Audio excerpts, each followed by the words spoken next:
লাইলাতুল কদরে কুকুর কেন চুপ থাকে? কেন তারা বেশি ডাকাডাকি করে না?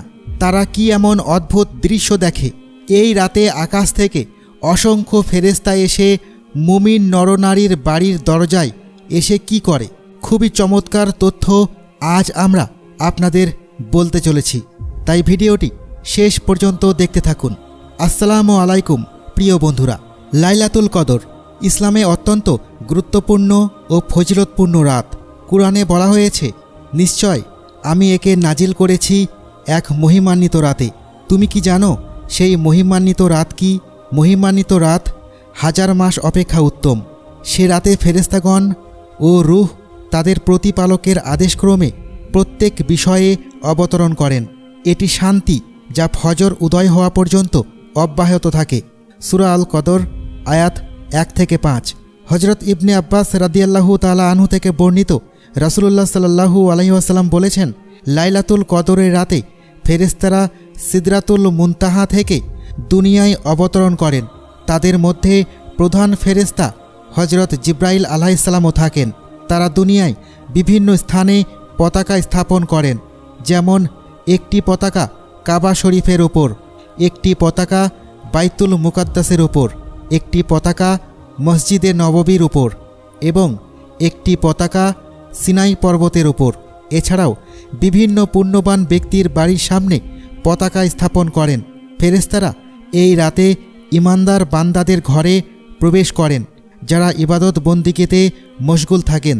তারা প্রতিটি মুমিন নরনারীর জন্য কল্যাণের দোয়া করেন।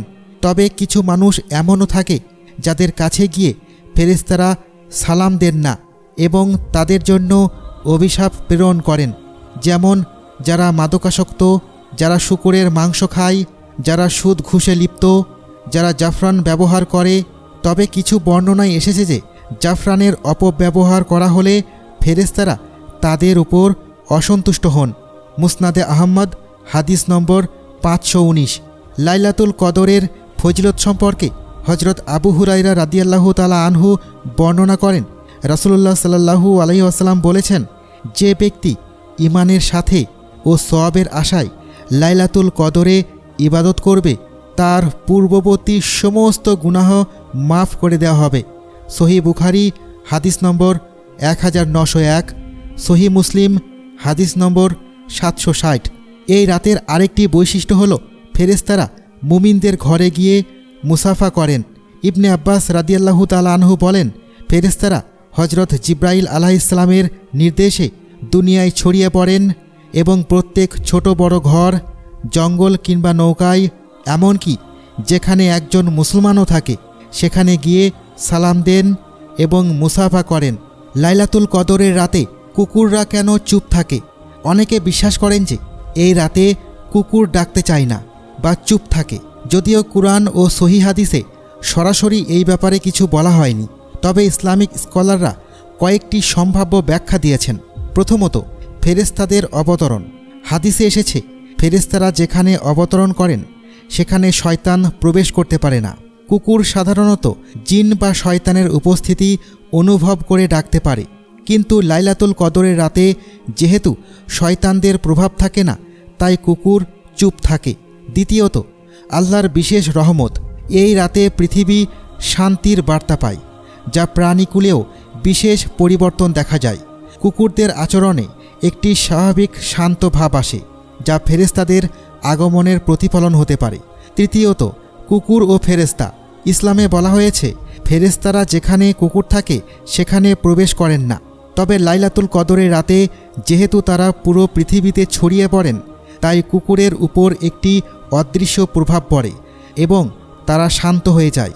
হাদিসে এসেছে, রাসূলুল্লাহ সাল্লাল্লাহু আলাইহি ওয়াসাল্লাম বলেছেন, ফেরেশতারা এমন ঘরে প্রবেশ করেন না যেখানে কুকুর বা ছবি থাকে। যদিও এটি সাধারণত ফেরেশতাদের বিষয়, তবে কদরের রাতে বিশেষ পরিস্থিতির কারণে কুকুরের আচরণ বদলে যেতে পারে। কিভাবে বুঝবেন যে আজকের রাতটি লাইলাতুল কদরের রাত? হাদিসে লাইলাতুল কদরের বিশেষ আলামত উল্লেখ করা হয়েছে। প্রথমত, আকাশ স্বচ্ছ ও শান্ত থাকবে। নবীজি সাল্লাল্লাহু আলাইহি ওয়াসাল্লাম বলেছেন, লাইলাতুল কদর হবে উজ্জ্বল, পরিষ্কার, ঠান্ডা এবং চাঁদের আলোয় আলোকিত। সেই রাতে কোনো শয়তান বের হবে না। দ্বিতীয়ত, গভীর রাতে আলোর অনুভূতি। কিছু মানুষ অনুভব করেন যে লাইলাতুল কদরের রাতে বিশেষ এক ধরনের আলো বা নূরের ছটা পৃথিবীতে ছড়িয়ে পড়ে। তৃতীয়ত, স্নিগ্ধ ও মনোরম আবহাওয়া। এই রাতে খুব গরম বা খুব ঠান্ডা অনুভূত হয় না, বরং আবহাওয়া মৃদু ও মনোরম থাকে।